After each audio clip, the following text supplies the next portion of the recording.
قران پاک د خیر او د برکت یو کتاب دی او د الله رب العالمین د رحمتونو او د برکتونو خزانه ده. په قران پاک کې الله جل جلاله انسان ته ډېر لوی خیر او برکت ورکړي. حدیث مبارک کې راغلی دی خیرکم من تعلم القرآن وعلمه. تاسو کې بهترین خلق هغه خلق دي څوک چې قرآن په خپل ځکه نور ته خي، نو هغه بهترین خلق دي. نو د حضور علیه الصلاۃ والسلام فیصله او د هغوی فرمان هغه د هر سنه بهتر وي او د هر سنه اوچت وي او د هر سنه زیات مضبوط وینا او ارشاد او د هغوی قول مبارک وي. نو د قرآن بارکی او د قرآن د استاز او د شاگرد په بارکی د حضور علیه السلام وینا سرګند شوله چې دا بنیادم ډیر بهترین دی چې په خپل قرآن زده کړی دی او نور ته بیا وخت په وخت باندې خی، نو دا بهترین خلق دی. د قرآن په وجه باندې انسان د دنیا او د آخرت ډیر لوی خیر ترلاسه کوي. نو قرآن الله رب العالمین د خیر او د برکت د پاره نازل کړی دی چې مونږ او تاسو په دې باندې عمل وکړو او مونږ او تاسو د قرآن نه فائدہ واخلو. نو دا به زمونږ او تاسو د دنیا او د آخرت د پاره یو ډیر لوی ګټه وي او ډیر لوی فائدہ به وي. تاسو کې څوک چې داسې وی قرآن نوی شروع کړي نه هغوی د قرآن شروع کی او قرآن د زده کی. حدیث مبارک کې راغلی دی کم بنده چې هغه قرآن پاک شروع ک نیمه ته ورسید سر ته لا رسیدل نه چې دا بنده وفات شو، قرآن نیمه کې پاتې شو، دا بنده چې کله قبر ته اوس پارلی شي خلق ته واپس شي، دا بنده خورې په ووړې د په قبر کې پروت دی، په دنیا کې قرآن نیمګړی پاتې. الله رب العالمین دې بنده له قبر ته دوه فرشته راولېږي او په قبر کې هغه دوه فرشته د سره قرآن شروع کی. اول په ناظره باندې قرآن ورته پورا اوخی او چې کله د قرآن ختم په ناظره باندې اوشي دا غینه رستو بیا ور سره حفظ باندې شروع وکي. نو د قرآن حفظ په قبر کې د فرشتو دې بنده سره شروع شي. دو فرشته او استادانی وی او دا قبر کې چې پروت دا بنده شاگرد وی د قرآن حفظ شروع شي. د اول نه تر اخره پورې حفظ چې تکمیل ته ورسی دا بنده په ورځ د محشر چې د قبر نه راپاسي ټول مردگانان د خپل خپل قبرونو نه راپاسي، دا بنده به منډه وخی او بیا د محشر د قیامت په ورځ باندې د حافظانو چې کم صفونه وي دا بنده به د حافظانو په صفونو کې منس کې ولاړی د په قبر کې حفظ کړي دی. نو معلومه شو چې قرآن پاک که دنیا کې دی پورا کنو اوم دی ګټه ده او که نیمګړی د نه پاتې شنو بیا خو نور هم ډیره ګټه ده. نه د قرآن ډیر لوی خیر او برکت دی هغه تر لاسه کول پکار دی. قرآن پاک کې خیر او برکت ډیر دی خو مونږ ته داسې پته نه لګي. هغه وخت کې بنده ته پته ولګي چې کله دی دا قرآن پاک شروع کی د قرآن تلاوت سره ډیر مینه کول پکار دی او قرآن ډیر په شوق باندې ویل او په شوق باندې زده کول دا ډیر د خیر او د برکت خبره ده. انسان وای چې زما د هرې مسلې حل د ماته ملو شي، د بنده د دنیا او د آخرت د ټولو مسائلو حل هغه الله رب العالمین په قرآن پاک کې اخودلې دی. بنده وای چې زما د هرې مسلې حل ماته ملو شي، زما هر مشکل دی په وخت باندې حل شي، نو د دې خبرو د حل لپاره قرآن الله رب العالمین را لېږلی دی. خو بیا د دنیا او د آخرت سوچونه چې بنده کوي نو پدې کې لټولو نه اول فکر د آخرت د پاره پکار دی، د قبر د پاره پکار دی، ځکه د دنیا د ختمېدون کې د دوه ورځې جون بیا ویا بنوي د مرګ نه رستو ځان لغم پکار دی. د قبر تر د قیامت دروازې پورې چې کومه تنهایی وي د هغه تنهایی ملګری جوړول او قتل پکار دی. بیا په پولی صراط باندې پورې وتل د دغه تنهایی او د دغه سخت وخت ځان له ملګری پکار دی. نو د دنیا او د آخرت فکر چې راجم شي نو بندل پکار دي چې پټولو فکرونو کې اولنې فکر د آخرت او کې د خپل قبر د تیارو کور د داغي فکر او کې نو شروع د انسان د قبر نه شروع کیږي انسان آغاز د قبر نه کیږي د آخرت د ژوندۍ نو موږ به د قبر نه خبرو کو د آخرت فکر وزان لو کو رستو دنیا د یا ډیره یا لګه خو پاتې کیږي نو موږ به اول غمزان له د آخرت او د قبر کو او د قبر او د آخرت تیارې بم کو بنده وی چې ما باندې قبر کې عذاب نوي د قبر د عذاب مسله ډیره خطرناک ده حدیث مبارک کې بلکې غنو احادیثو کې راغلي دي کله چې بنده وفات شي او په قبر کې خو دی شي دا بنده بدعمل وي د قبلي او د نورخاته د طرفونو زمکا دا پدې بنده باندې د لحد را یوځي شي او دا بنده داسې گیر کې چې د یو طرف پخته د بل طرف پختو کې ورشي او داسې ترقار ناری کې یو اړه بل اړه پخته یو بل کې ورشي او ماتي شي حضور علی السلام د دواړو لاسونو مبارک کو دا ګوت یو بل کې دا سه واچولې او زور ورکوي دا یو طرف او بل طرف دا پخته دا یو بل کې ورشي دا پخته تړقارو کې ماتي شي دا قبر د عذاب نه ځان له نجات پکار دی او ځان له غم فکر پکار سه سوچ او تیاری پکار دی موږ ته د قبر د عذاب نه نجات ملو شي حدیث مبارک کې راغلی دی کم بندا چې د ورځې 200 وزله د قرآن آیاتونه 200 آیاتونه د قرآن وای حضور علیه السلام فرمای کم بندا چې 200 آیاتونه د قرآن پاک وای هغه که د هر طرف نه وای که د سره وای که په منځ کې وای که په آخر کې وای خو بهتره طریقه ودی چې د سر نه شروع شي او 200 آیاتونه پوره شي دینه تقریبا 2 سپاره روزانه تلاوت جوړیږي نو حضور علیه السلام فرمای کم بندا چې روزانه 200 آیتونه تلاوت کوي نو د باندې د قبر عذاب بنوي او د دنه 4 چاپیر او قبرونه نور اغبم د عذاب نخلاصي نو معلومه شو چې د قران د تلاوت دا د قبر د عذاب د مسلې حل دی د قران تلاوت پکار دی بل حدیث مبارک کې راغلی دی حضور اقدس صلی الله علیه وسلم فرمای وی کم بنده چې هر ماسختن سورۃ الملک تبارک الذی یوزل وی او بیا ودشي الله رب العالمین د قبر په تنهایی کې د سورۃ ملک بد د ملګری کې او د قبر د عذاب نه بت نجات ملاویږي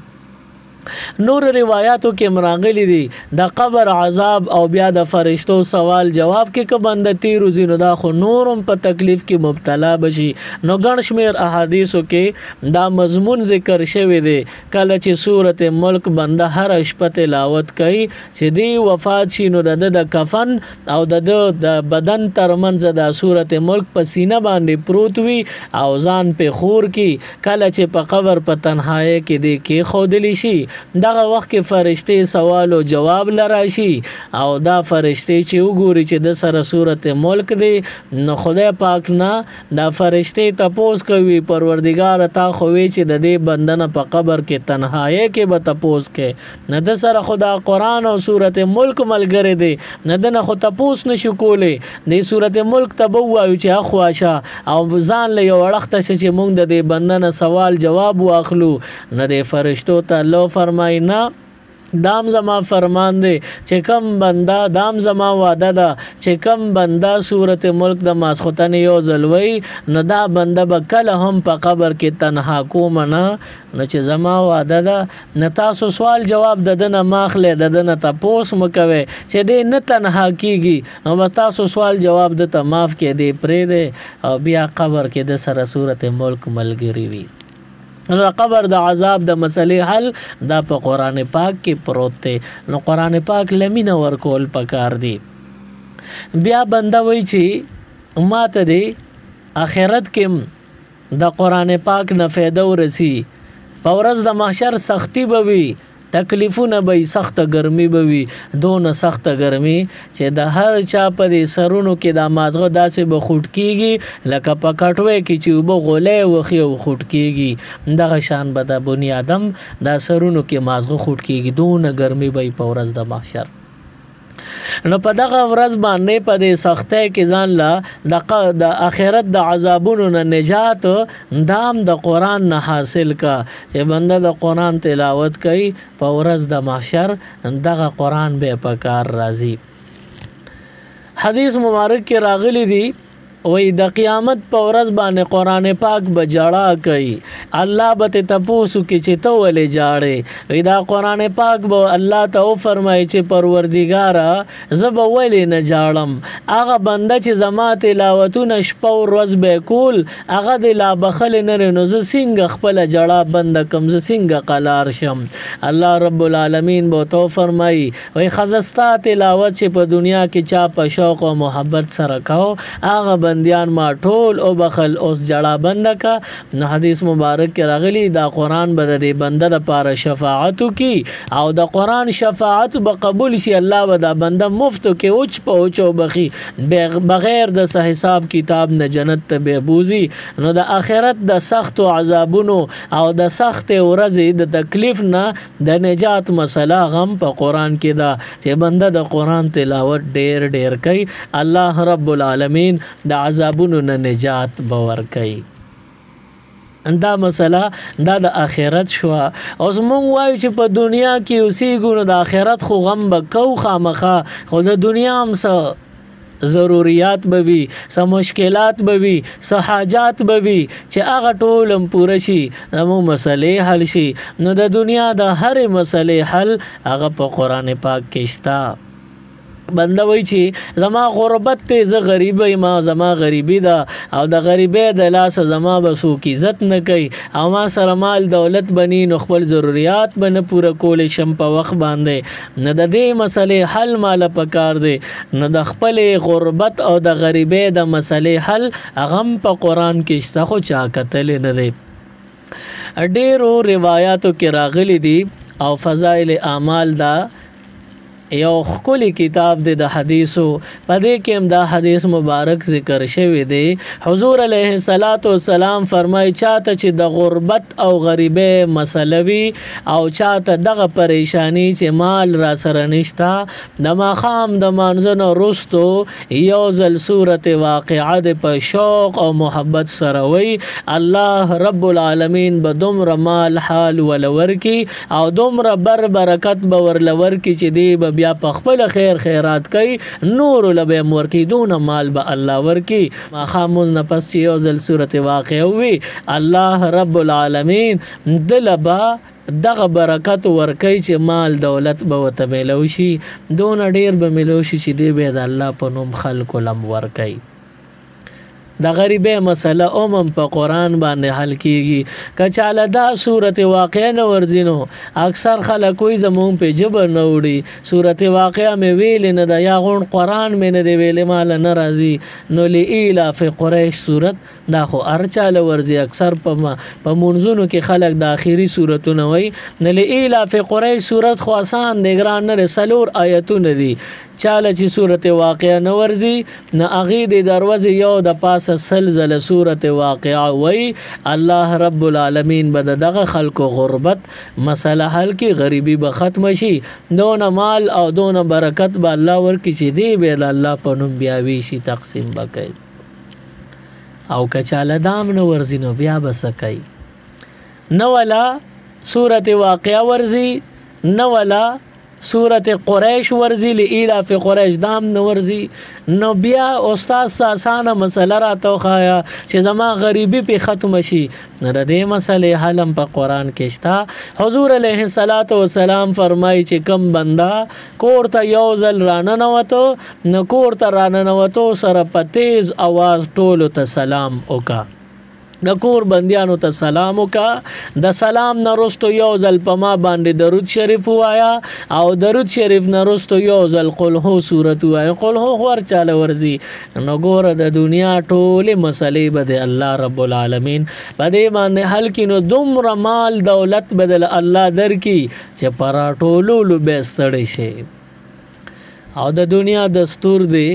چې کله مال چا سره ډیر شي نو د شپې خوبونه یې حرام شي بیا خوبونه نه ورزي د مال سوکې کول غواړي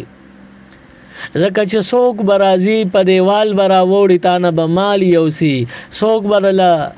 جانی نقصان در کی څوک به بدني نقصان څوک به مالی نو د کور د څوکۍ حفاظت او د کور د څوکۍ تنظیم دام کول پکار دي نو قران په دې مسله باندې مغور کړی دی او الله رب العالمین په قران کې ستاد مال څوکیدار مقرر کړی دی نو ګور چې په قران کې د مال د څوکیدارې څوک داسې کم آیتونه چې هغه د مال څوکیداری کوي الله رب العالمین داغه په برکت بنده تر مال نقصان نه نجات ورکي نو ګور قران کې د مال د څوکۍ تنظیم هم الله کړی دی ابو هريره رضی الله عنه ته حضور علیہ السلام د مال غنیمت کې غله راغله و د غلې په ګودام باندې حضور علیہ السلام ډیوټي لګولا ابو هريره د دې خیال ساته نو ابو هريره رضی الله عنه دا غلې خیال ساته ټول شپه نفل کول او اخو غلم پرته نو دی غلې ته به ویخ پاتې چې دی غلې ته څوک نقصان او نه رسي څوک ته نه تختی ابو هريره رضی الله عنه فرمای ویشپه چې نیمه تور رسید یو بوډا سپینګری کمزور ضعیف العمر راغي او دې غلې نه صادر خور کو لپو لپو باندې وتراچي چې صادر ډک شو هغه غلا صادر سلور واړه ګټونه ونیول په وګ باندې غلا را واړولا او چې څنګه روانې دنو ما سلام وګرځو بوډا مې کلک د لاسونی وو ته خو بوډا سړی ضعیف العمر ته د خپل سپینې ګرینم د شرمېږي تغلا کې وی دا بوډا وته په جړا شو او دونه وته جړل زاری منت جړا فریاد وته کوی زما بال بچداری دا دونه غټل نشم چې اغویلا خېټه مړې کما نو ما ضرورت مې نن مې د خپل ضرورت په وجبان نه دې نغلا وکړه او واده د سره کوم نن مې معاف کا د ضرورت د پر راغنه مو چې په دې ضرورت زما پوره کیږي بیا مې توبه غلا بنو کوم نن مې معاف کا ابو هريره او ته خزب نن مې معاف کړ خو بیا داسې اونکي دغه غل روان شو او په سبا ابو هريره رضی الله عنه ساره جمل لاړ حضور علیہ السلام د ابو هريره نماز نه پس تاسو کې ابو هريره بیګاش پکې غغل سره د سوکړل نو ابو هريره رضی الله عنه ته فرمایي د الله محبوب ډیر جړه فریاد راتو کو وی چې زما بال بچداري د غریبي د نور دون سره سره نشته ځکه غلا ته جوړ شوم او واده سره کوم بیا من نازم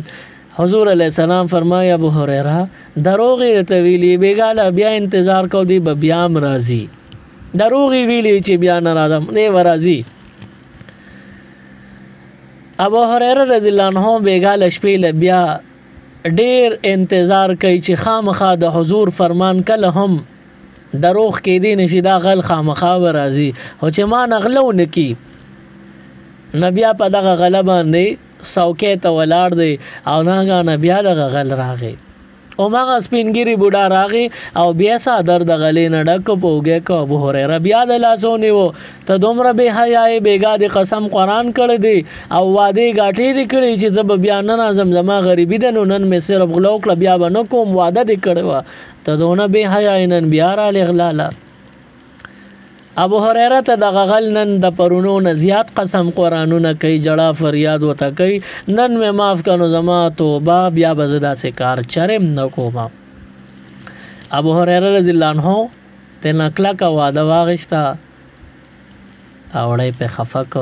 وي خزاب نن د معاف کوم خو بیا مغلال راغلی اول دین بیا به تکلم معافی نو کوم بیا به نه حضور علیہ السلام لبوزم نه غلطه نن می معاف کړو زما بیا توبه ز بکله مرانه شم سار بیا جمع کې حضور علیہ السلام فرمای ابو هريره بیګا د غل سره بیا څنګه چلو کو ابو هريره وته فرمای د الله محبوب د پرونو نه زیات قسم قران او جړه فریاد راتو کا اخر میں پیړه خفا شو او یقین میں پیو کو چې وی بیا نه اعظم نمای خزنن بد پرې د مخ بیا په ناراضه حضور علیہ السلام په خندا شو ابو هريره دروغ طویلی بیګاله بیا انتظار کا بیا بم راضی ابو هريره رضی الله عنه پیږي نه او بیګاله شپې بیا انتظار کوي چې دا بسوک وی چې دی بیا هم دومره به حیا د قسم قرانم کوي واده غا ټیم کې بیا هم راضی غلاله او شرمېږي نه اوس انتظار کوي دغه رناګان شپه نیمه لدرې ملاړه او درې مشپه کې چې نیمه ټیم شو دغه ټیم کې دا غل بیا راغی غلې نه بیا صادر ډک ابو هريره رونی ونن کته ډیر قسم قران وعده غاټي او ډیر جړه فریاد مینت زاری کې نن دنو معاف کوم نن د خامخا د حضور علی السلام عدالت کې پیشی دا التبد لاس نیولې لاس تړلې بوزم داسې کلک د لاس نیولې دی وای دغه بوډا سپینګری وته ډیر جړه فریاد مینت زاری وکړل قسم قران وعده غاټي وکړي وای ابو هريره وته کته ډیر سو وي خو ځنه معاف کوم نو ستا په خبره زنه دوکه کېګم خامخا د بوزم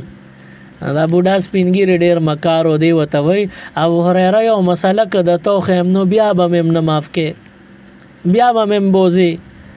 ابو هريره رضی الله عنه خو ډیر د علم شوقي دی د مسائل د زده کولو شوقي وو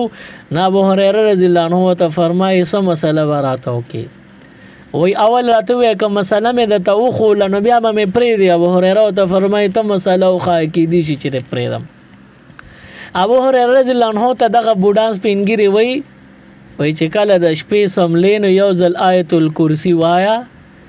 او 4 چاپیره چوف کا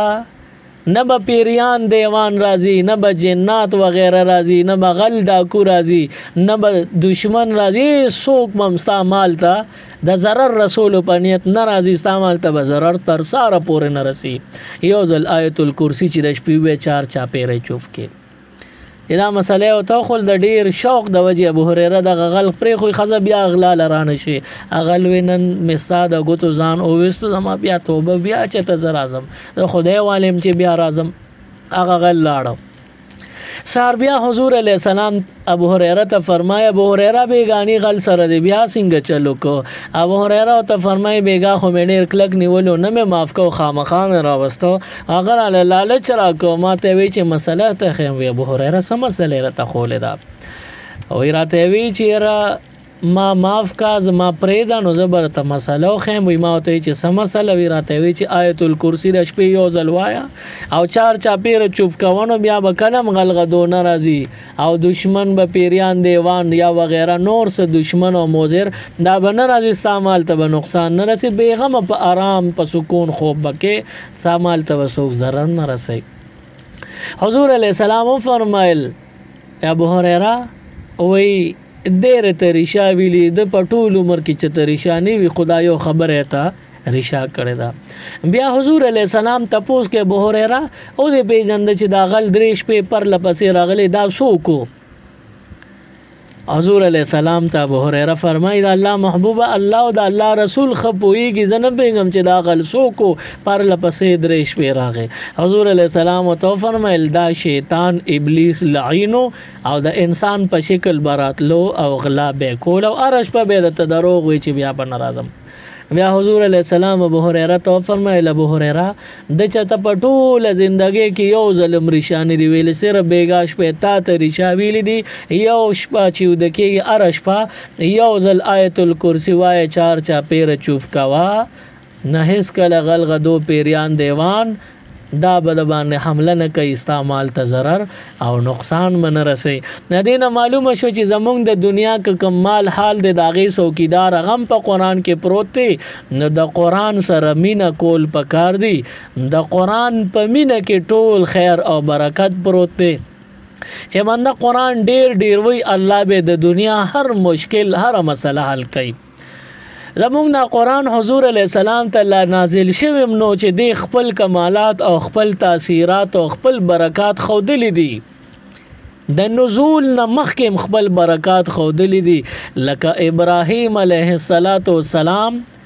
نمرود و تشپګ میاشتې خشاک را جمع کړی دی او هغه شپګ میاشتې خشاک چې را جمع شو نو هغې نه اور جوړ کو اور یې پیو لګو نونه ډیر خشاکو هغه ټول خشاکې 40 شپې ورځې مسلسل لمبه کو اور یې ګرمو دونه ګرم شو چې پاس په هوا باندې الوتون کې مارغان اغیب نشو تیرې دی چې به په تیر شونو وزر به اوس وزر اور منسته برا پرې وتل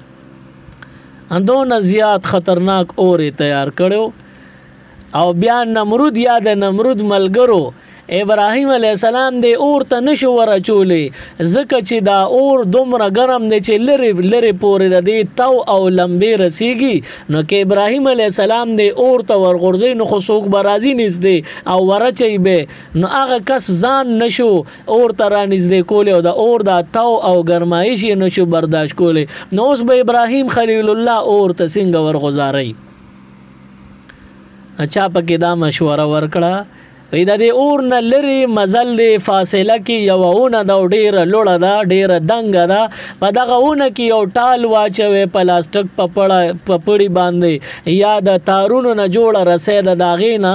یو ټال واچوئ په هغې ابراهیم علیه السلام کېنوئ د لرې نه جوټې ورکوئ او بره په اونه کې 2 کسان تیره چاړه په لاس کینوي چې کله دا ټاله د اور طرف ته تیزه کې روان شي نو بر باغ کسان چاړه په لاس ناشته غوي برسه کټ کی نو د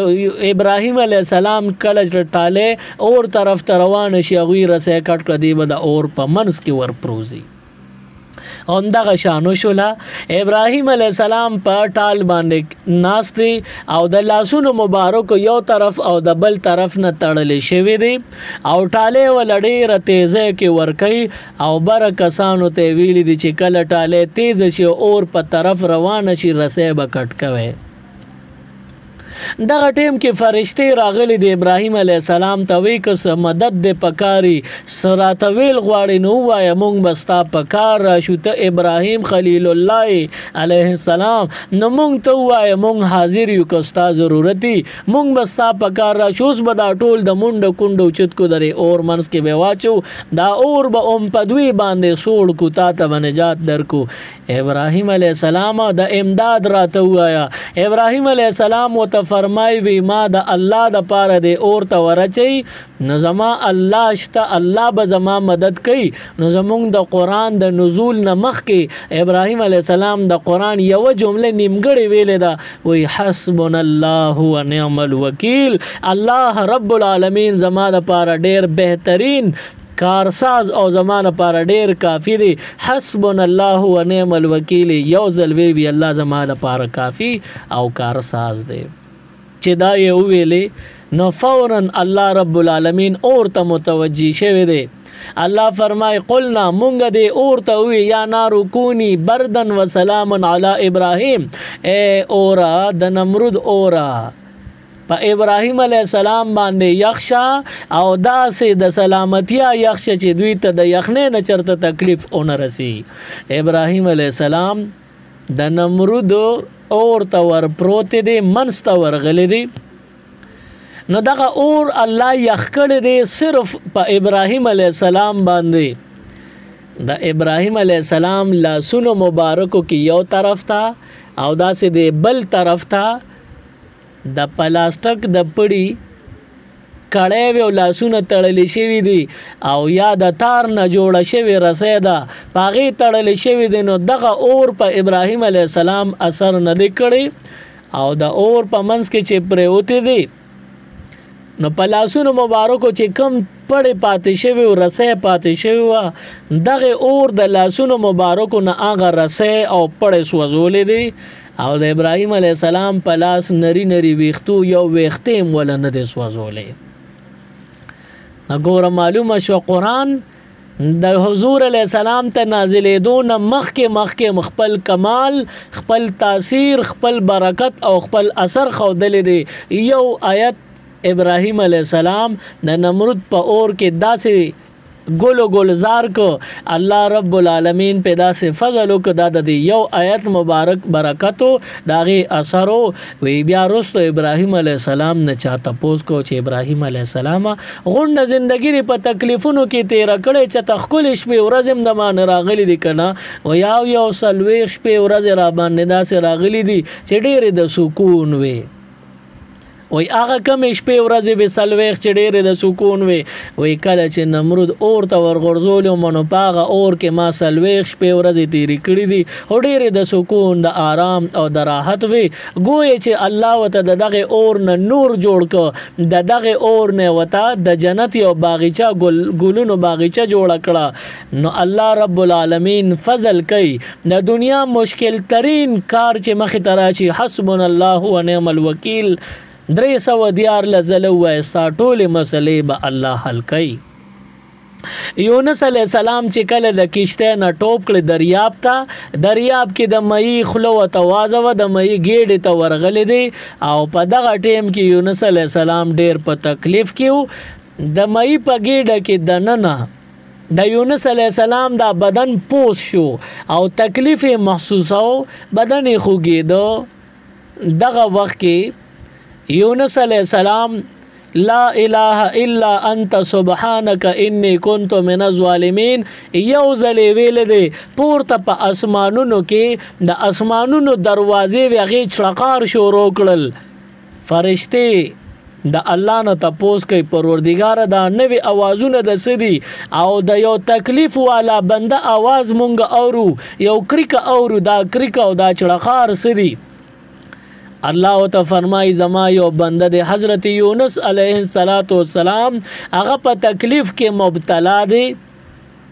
د مې په ګېډه کې دی او ما په دغه الفاظو یادې چې لا اله الا انت سبحانك انی كنت من الظالمین په دې الفاظو مې یادې او ما را بلی فرشتي وی پروردگار چې دومره تکلیف ته او په داسې خولي الفاظو دی را بلی ته ول نجات نور کې الله ته فرمایي چې دې دا الفاظ وی نو ولی به ول نجات نور کوم کدا الفاظ نو ویلې دې به مې د مې د ګېډې نه تر قیامت نور استه او چې دا الفاظ وینو اوس به خامخا د دې مشکل وخت نه رو باسما د دې تکلیف او د دې تیرونه به را بار کوما نو الله رب العالمین په دې قران او په کلام کې څومره تاثیر دی د قران د نازلېدو مخکې قران خپل تاثیر او برکات خو دي الله رب العالمین دې مونږ تاسو له د قران برکات راکړي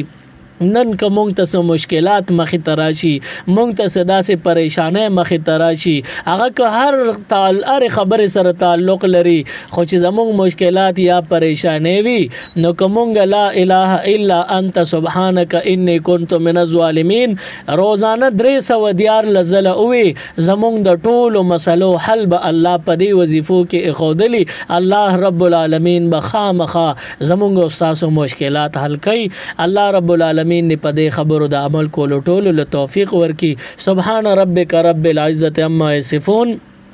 وسلام على المرسلين والحمد لله رب العالمين اللهم ربنا آتنا في الدنيا حسنة وفي الآخرة حسنة وقنا عذاب النار وقنا عذاب القبر وقنا عذاب الحشر وقنا عذاب الميزان برحمتك يا أرحم الراحمين.